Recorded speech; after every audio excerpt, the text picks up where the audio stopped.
how's it going? Today we are going to take a look at the Packard Bell Mini.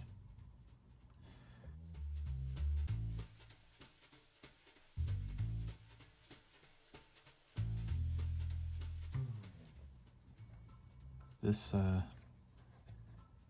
last video went over using this for the Raspberry Pi, but a lot has changed. Mainly, its internals. I had to design a new I/O shield for this to fit the guts that I'll go over in a moment. But on the back here we see I got two USB ports, two display ports, 5 volt 3 amp power, Ethernet, and PS2 keyboard and mouse. I'll show you how that's being handled in a second. On the front here, have a momentary switch, power LED. There's no hard disk activity light per se, and also I was going to paint the 5 1/4 and 3 1/2 inch dry base, but I thought they look kind of neat red.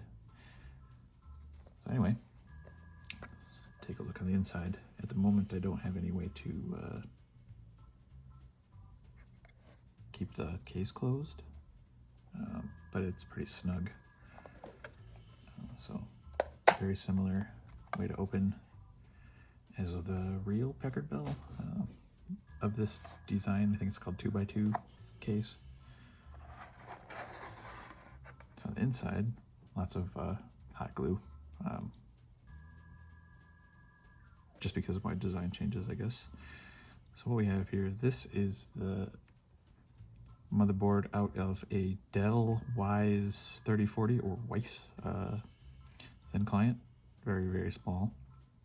I have it's a mini PCIe Wi-Fi card.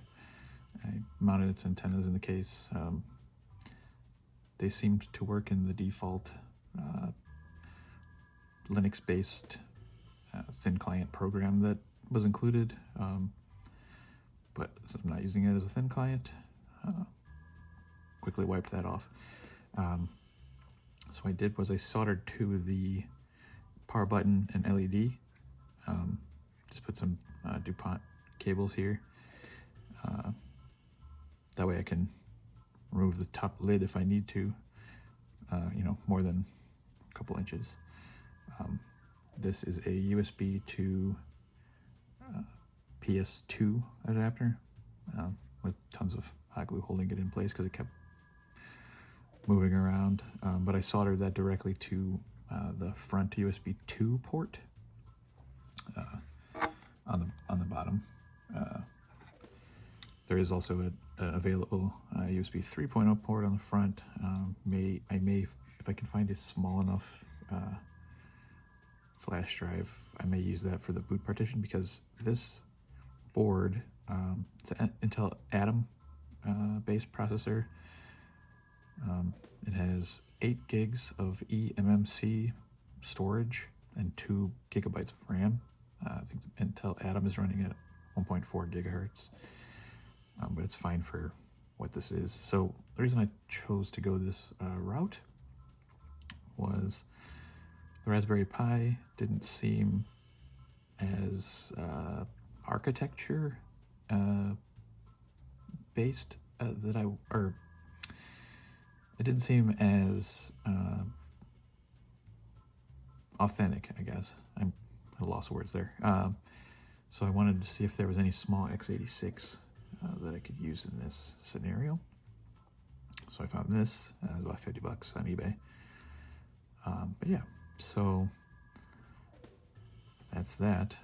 And I wound up putting NTDev's tiny Windows 10 21H2, and main issue with that is that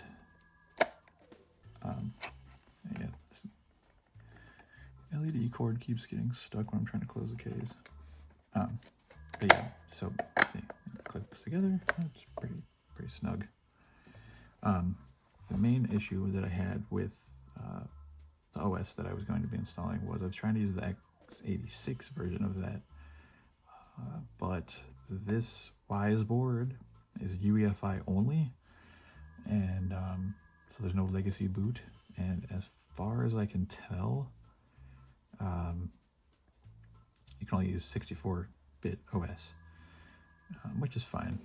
I'll get into that when I go into the software, but yeah, what I wanted to do was just get any x86 board and then just run just straight DOS on it and see how far I could get.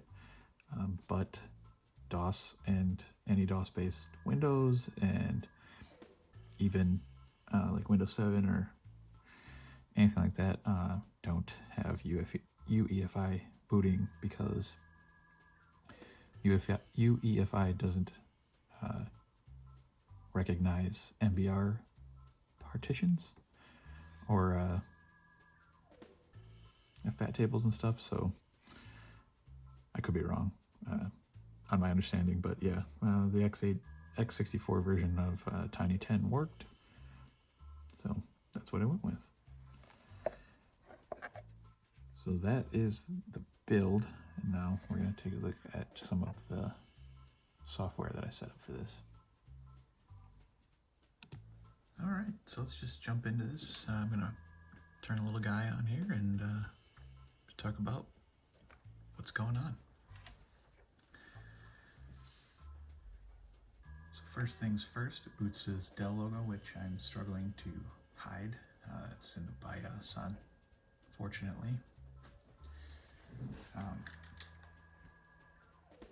But I was able to replace the Windows boot logo, and this is again Tiny 10 21H2 64-bit. Takes a little bit to boot, but I was able to hide the Windows welcome screen as well, which is good.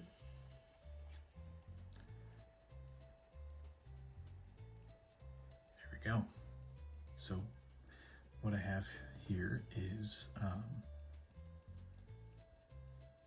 a scheduled task that just loads DOSBox X at logon of any user. And then I have a Windows embedded registry key that hides all of the logon graphics while you are booting up and logging in. And then I have the registry configured to auto log in my user account. So, you know, it takes about as long as a PC of that era would to boot, and boot straight into DOS, quote unquote. But yeah, so I have a USB CD-ROM drive hooked up at the moment, and I have it in the auto exec for DOSBox set up to mount as R because bootdisk.com back in the day, which frequented many times in the last couple decades, their CD-ROM driver that was on all the boot disks seemed to mount it as R with the device name Banana, and I thought that was funny, and I'm going to just continue on with that. Yeah, so today I'm going to take a look at this CD-ROM, the 10 great programs from White Wolf Software. It's basically the same kind of stuff that we all grew up with. Still looking for Crystal Caves from Apogee. Was one of the first DOS games I ever played. Primarily growing up, there was Apple everything in the library and school, so Apple IIs. The library had a LC and a Color Classic at some point. But anyway, yeah. Let's go ahead and do a directory of the R drive here. You can probably hear the CD seeking. And what I wanted to check out was, you know, this has Duke Nukem 1 and 2, Scorched Earth, couple other shareware titles. Let's check out what this wolf is on the root. Alright. Pretty basic loader. So yeah, on the CD, I wanted to check out Gate World. It looked kind of cool. I don't remember. And let's go ahead and tell it our CD is R. I see they snuck their logo in. And I don't see the disk seeking, but let's go ahead and continue with the install. Now, the one thing that kind of stinks about this build so far is that there is a headphone jack on the front, or would have been the front of the thin client, and I think that's the only audio out. Yesterday I was testing this with DisplayPort monitor that has speakers, and Windows says there's audio, but it just doesn't come through this DisplayPort cable. So I think the only audio I'm gonna have is that front headphone jack, which is fine, but I need to get a panel mount 3.5 adapter so I can route that to the back, and then I'll have to make another modification to that I/O shield, which is probably easier said than, or probably easier done than said, because I can just pop my soldering iron through it and we'll be good to go. So yeah, there's not going to be any sound, but I'm just going to go ahead and set it up as if we did. And let's find out what the program that we need to run is to start this. It looks like I'm not seeing. Oh yeah, here we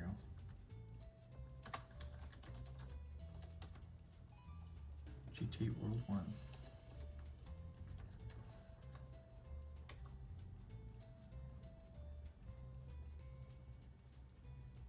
By Homebrew Software. That's funny. Didn't know anyone claimed that name. But yeah, there'd probably be some sound here. This device doesn't even have a beeper.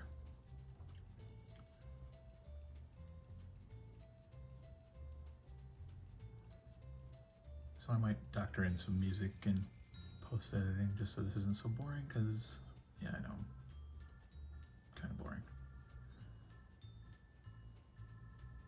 But yeah, go with easy because I don't even know what this is.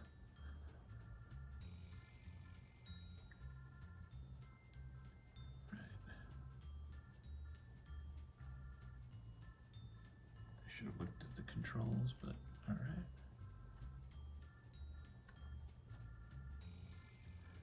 Collect 100 coins for extra man. Welcome to Gore, you will die. All right. Let's jump. Control. What does alt do? And alt shoots. Cool. All right.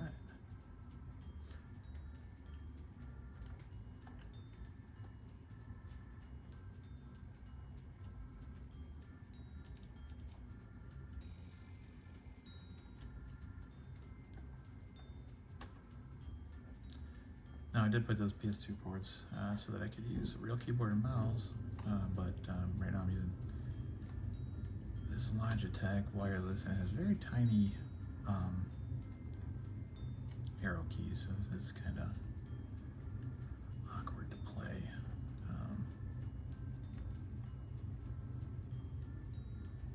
So yeah, that's Gate World. I'll probably get into this more later, but just checking it out. So let's see what else is on this disc.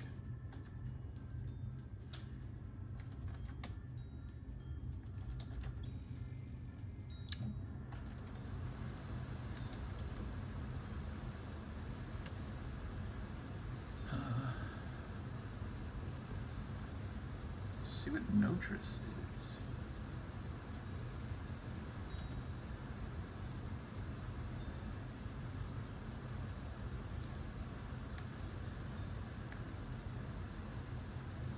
It's funny that they put their logo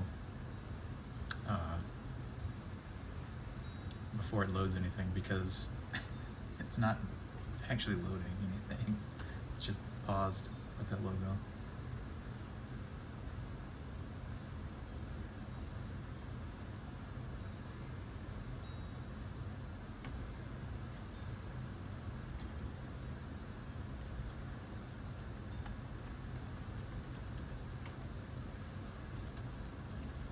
It is.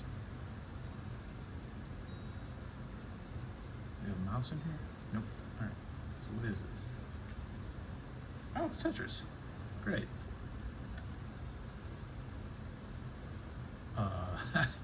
Okay.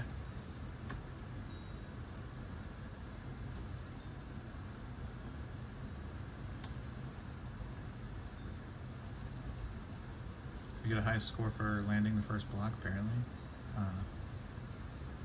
What?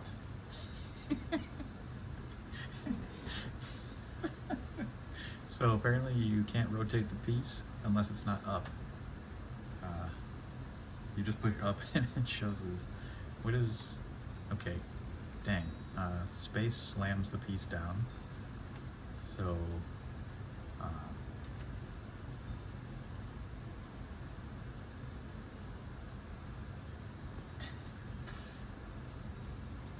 R. Oh, R just resets it. Q is quit. Alright,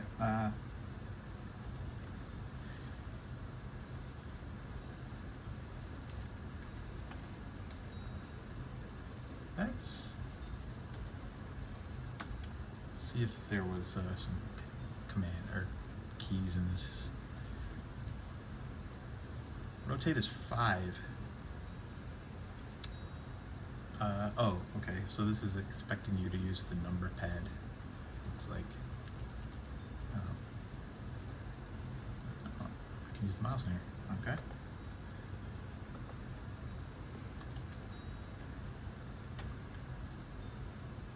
Alright, let's try this again. Obviously I can't rotate those, but... Alright, hold on a second. Yeah, there's no config. And I don't have a number pad on this keyboard. But if it... Alright, well...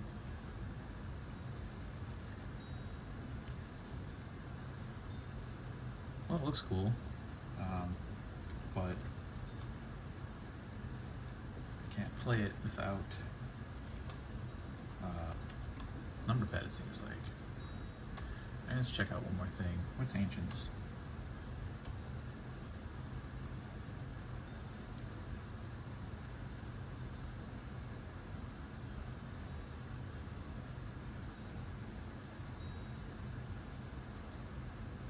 And again with that graphic. I got some BMPs in here. Hopefully this isn't a Windows game.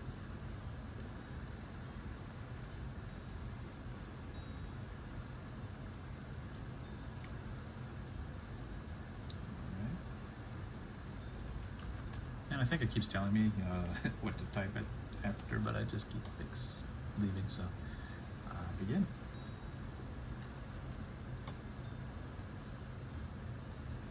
Ancients 1 Death Watch, alright. I have a cursor. Let's Forney. I'm pretty sure it's a J, but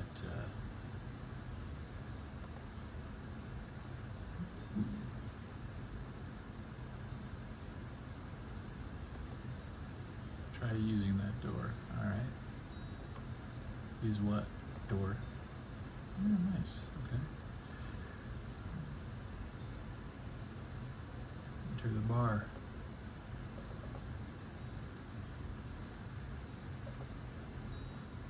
A taste of the new ale, friend.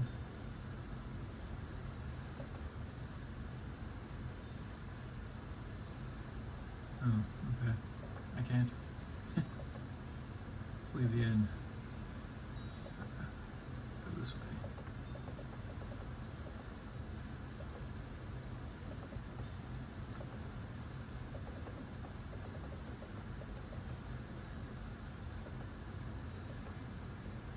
Use the door. Oh. Alright.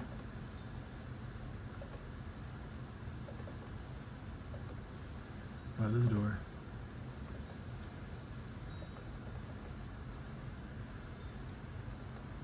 Okay. Well.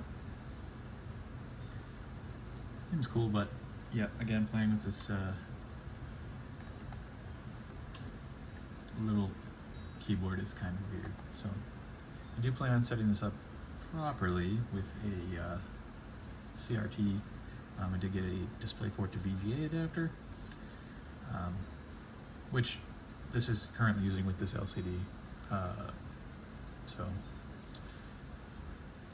we'll get that going. I will try to get sound, and I may get an update. And yep, again, my next project is going to be trying to recreate the Packard Bell monitor, roughly to scale to this case. And yeah, I'm probably not gonna get that by the end of December, but we will see. So stay tuned. And oh yeah, actually, let me just show you. So just standard Windows 10, and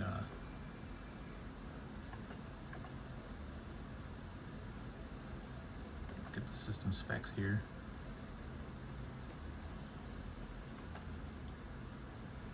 So we got the Intel Atom at 144 gig, 2 gigs of RAM, 21H2 Windows 10. It does have all its updates. Ethernet is working. I can't get the Marvell Wi-Fi to work in Windows 10 for some reason, but no skin off my back, I don't actually need the internet. At least on this box, I need it elsewhere, but yeah. And then I'm gonna take a look at the installed size on the hard drive.